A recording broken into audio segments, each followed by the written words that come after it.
Muy buenas, mi nombre es Andrés Camelo y hoy vengo a exponerles sobre el lenguaje y el lenguaje jurídico. ¿Qué es el lenguaje? Es la capacidad de todo ser humano para expresar un sentimiento y pensamientos por medio de la palabra. Dependiendo de qué contexto social nosotros nos encontremos, podemos hablar de una forma u otra. Yo en especial señalé 3 tipos, que sería el lenguaje cotidiano, el lenguaje formal y el lenguaje técnico. El lenguaje cotidiano es el que vamos a encontrar la mayor parte de nuestras vidas, pues esto es con lo que nosotros normalmente nos relacionamos con las personas de nuestro núcleo familiar o círculo de amistades.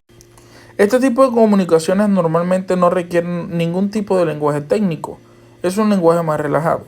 Proseguimos con el lenguaje formal, que esto atiende a una forma de cortesía y está más encaminado a las situaciones tensas o donde no estamos muy bien parados, no estamos en nuestro ámbito de confianza, casi siempre cuando conocemos a una persona. Y luego vamos al lenguaje técnico, que este es aquel propio y determinado de un ámbito siempre académico, institucional o laboral, en el que sí tenemos que utilizar términos muy especializados en dicha materia, ya sea científico, político o económico, y cuyas personas dentro de este entenderán a la perfección lo que tú le estás diciendo. En mi caso sería el lenguaje jurídico, ya que cualquier persona en mi salón de clase entenderá a la perfección lo que yo le estoy queriendo decir, o no con tanta dificultad como quizás lo haría alguien que no entienda este lenguaje. Justamente cuando hablamos del lenguaje jurídico tenemos que tener en cuenta que muchas personas creen que este lenguaje es especialmente para abogados y no. El fin de este es que sea claro y legible para cualquier persona. Por eso hay muchos abogados que se encargan y defienden a muerte que los textos tienen que ser claros y concisos, mientras que hay otros que extienden innecesariamente los textos, que cuando puede ser media hoja quizás ellos relatan 2, así haciéndolo un poco más complicado para personas que no estén tan empapadas de este tema. Bien, a continuación pasaremos a la siguiente diapositiva que nos hablará sobre las funciones del lenguaje. Bien, funciones del lenguaje. Comenzamos por las performativas, que se utilizan para describir o informar y no para reportar hechos, sino para realizar acciones.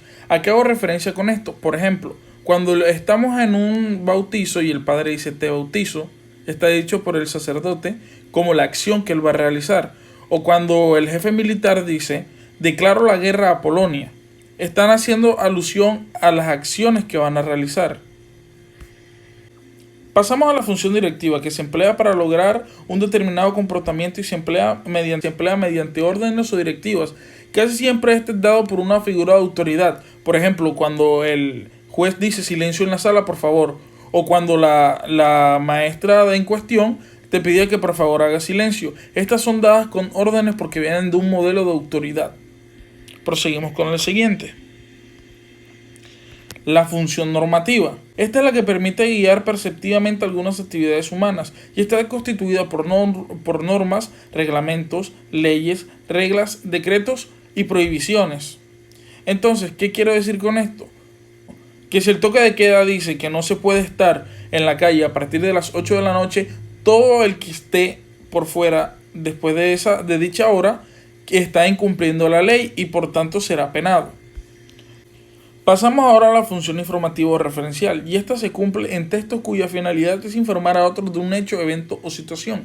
Por ejemplo, yo digo, son las 10 de la mañana, o cuando digo, ayer fue el concierto de Romeo Santos, estoy dando un hecho y un evento o una situación que está pasando. A esto hace referencia. Proseguimos con el siguiente.